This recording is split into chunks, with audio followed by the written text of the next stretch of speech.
Welcome back to Pastor Emilie's Story Hour. We're reading Pollyanna by Eleanor H. Porter. Chapter 6, A Question of Duty. It was nearly 7 o'clock when Pollyanna awoke that first day after her arrival. Her windows faced the south and the west, so she could not see the sun yet, but she could see the hazy blue of the morning sky, and she knew that the day promised to be a fair one. The little room was cooler now, and the air blew in fresh and sweet. Outside, the birds were twittering joyously, and Pollyanna flew to the window to talk to them. She saw then that down in the garden her aunt was already out among the rose bushes. With rapid fingers, therefore, she made herself ready to join her. Down the attic stairs sped Pollyanna, leaving both doors wide open. Through the hall, down the next flight, then bang through the front screened door and around to the garden she ran. Aunt Polly, with the bent old man, was leaning over a rose bush when Pollyanna, gurgling with delight, flung herself upon her. "Oh, Aunt Polly, I reckon I am glad this morning just to be alive." "Pollyanna," remonstrated the lady sternly. Pulling herself erect as she could with a dragging weight of 90 pounds hanging about her neck. "Is this the usual way you say good morning?" The little girl dropped to her toes and danced lightly up and down. "No, only when I love folks so I just can't help it. I saw you from my window, Aunt Polly, and I got to thinking how you weren't a lady's aider, and you were my really true aunt, and you looked so good I just had to come down and hug you." The bent old man turned his back suddenly. Miss Polly attempted to frown, with not her usual success. "Pollyanna, Thomas, that will do for this morning. I think you understand about those rose bushes," she said stiffly. Then she turned and walked rapidly away. "Do you always work in the garden, Mr. Man?" asked Pollyanna interestedly. The man turned. His lips were twitching, but his eyes looked blurred as if with tears. "Yes, miss.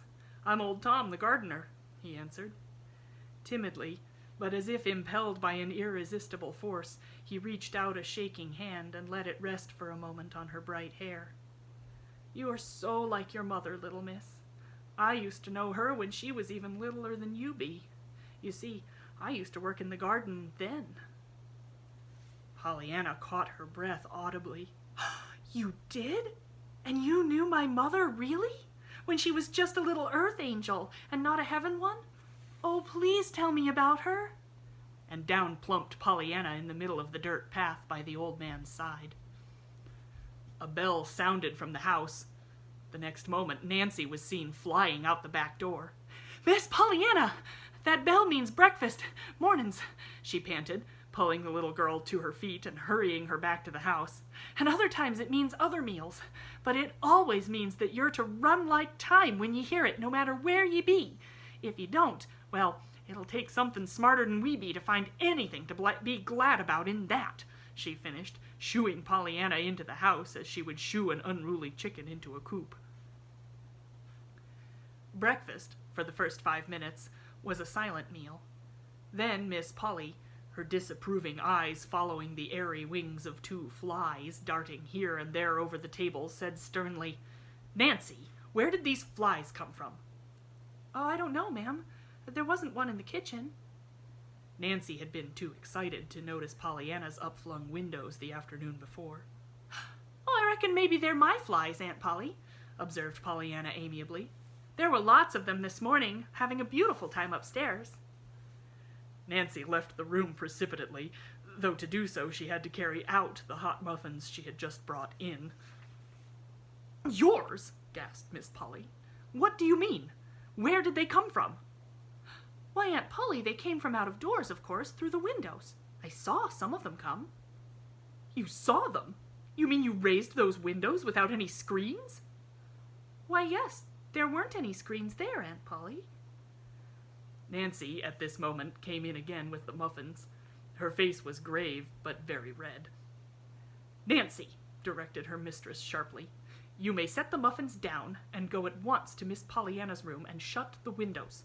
Shut the doors also. Later, when your morning work is done, go through every room with the spatter.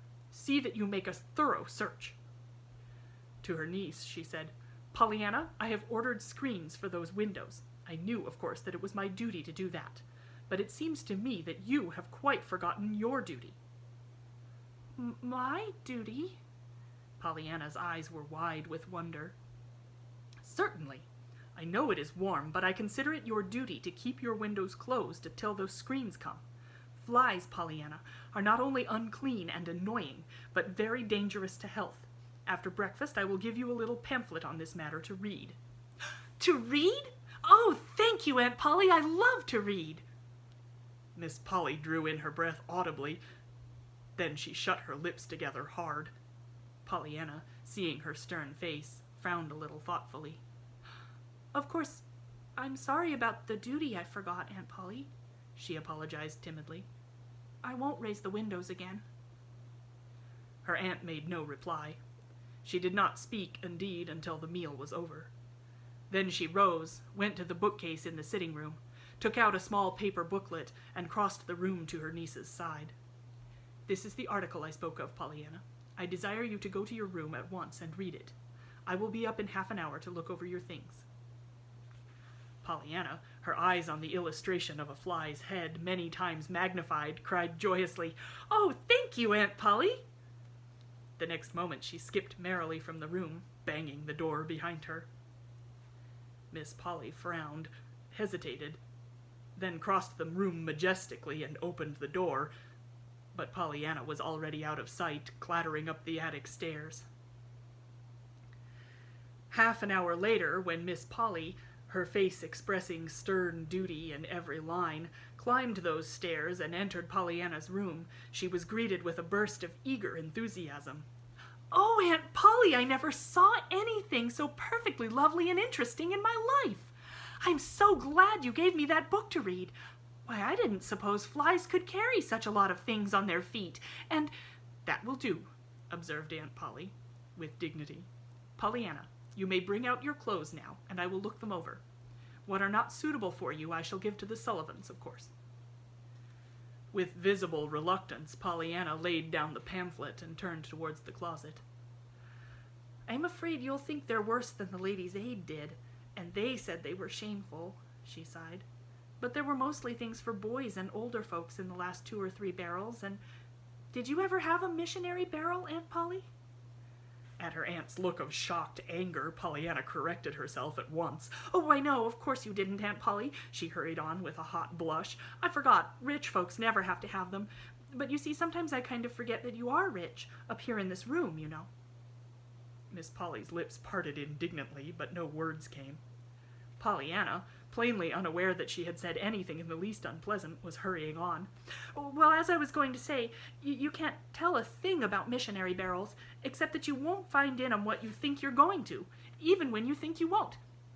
It was the barrels every time, too, that were hardest to play the game on, for Father had—" Just in time, Pollyanna remembered that she was not to talk of her father to her aunt. She dived into her closet then, hurriedly, and brought out all the poor little dresses in both arms. "They aren't nice at all," she choked, "and they'd have been black if it hadn't been for the red carpet for the church, but they're all I've got." With the tips of her fingers, Miss Polly turned over the conglomerate garments, so obviously made for anybody but Pollyanna. Next, she bestowed frowning attention on the patched undergarments in the bureau drawers. "I've got the best ones on," confessed Pollyanna anxiously. "The Ladies' Aid brought me one set straight through all whole. Mrs. Jones, she's the president, told 'em I should have that if they had to clatter down bare aisles themselves the rest of their days, but they won't. Mr. White doesn't like the noise. He's got nerves, his wife says, but he's got money, too, and they expect he'll give a lot towards the carpet, on account of the nerves, you know. I should think he'd be glad that if he did have the nerves, he'd got money, too, shouldn't you?"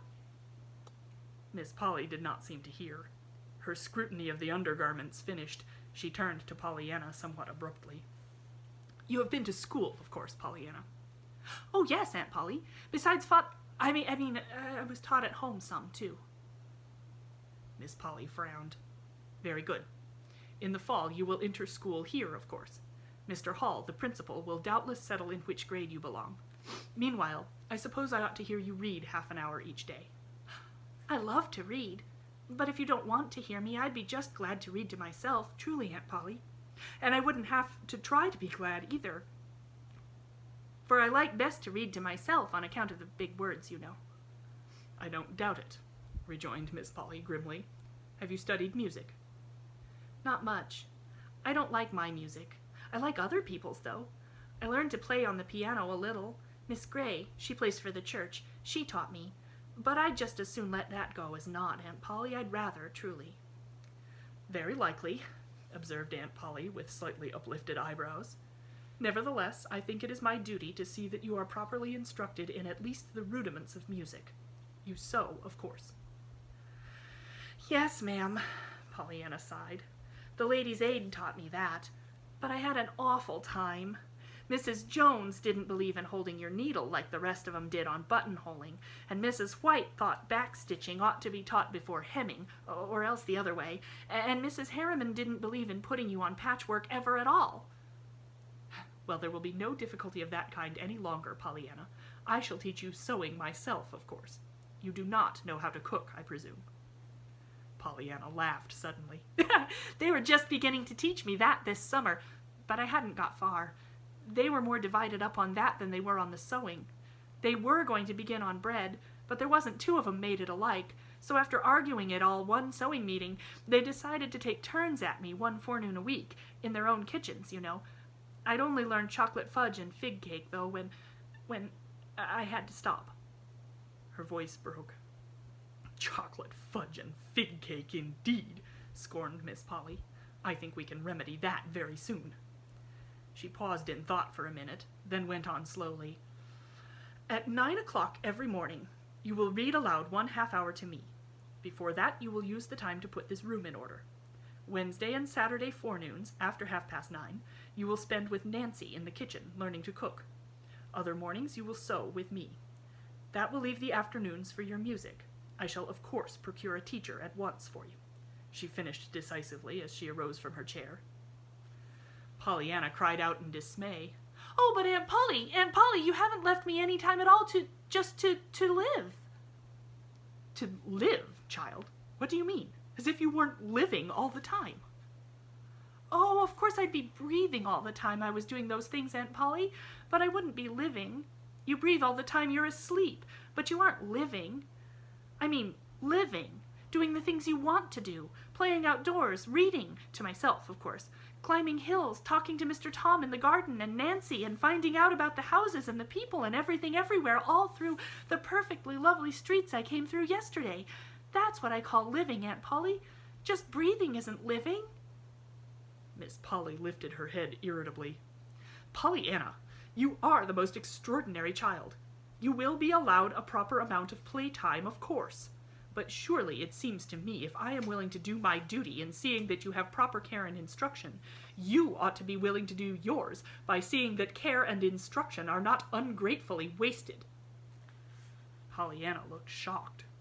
"Oh, Aunt Polly, as if I could ever be ungrateful to you. Why, I love you. And you aren't even a Ladies' Aider, you're an aunt." "Very well. Then see that you don't act ungratefully," vouchsafed Miss Polly, as she turned towards the door. She had gone halfway down the stairs when a small, unsteady voice called after her, "Please, Aunt Polly, you didn't tell me which of my things you wanted to give away." Aunt Polly emitted a tired sigh, a sigh that ascended straight to Pollyanna's ears. "Oh, I forgot to tell you, Pollyanna. Timothy will drive us into town at 1:30 this afternoon. Not one of your garments is fit for my niece to wear. Certainly I should be very far from doing my duty by you if I should let you appear out in any one of them." Pollyanna sighed now. She believed she was going to hate that word, duty. "Aunt Polly, please," she called wistfully. "Isn't there any way you can be glad about all that duty business?" "What?" Miss Polly looked up in dazed surprise. Then, suddenly, with very red cheeks, she turned and swept angrily down the stairs. Don't be impertinent, Pollyanna. In the hot little attic room, Pollyanna dropped herself onto one of the straight-backed chairs. To her, existence loomed ahead, one endless round of duty. I don't see really what there was impertinent about that, she sighed. I was only asking her if she couldn't tell me something to be glad about in all that duty business. For several minutes, Pollyanna sat in silence, her rueful eyes fixed on the forlorn heap of garments on the bed. Then, slowly, she rose and began to put away the dresses. There just isn't anything to be glad about that I can see, she said aloud. Unless it's to be glad when the duty's done. Whereupon she laughed suddenly. Come back tomorrow for Chapter 7.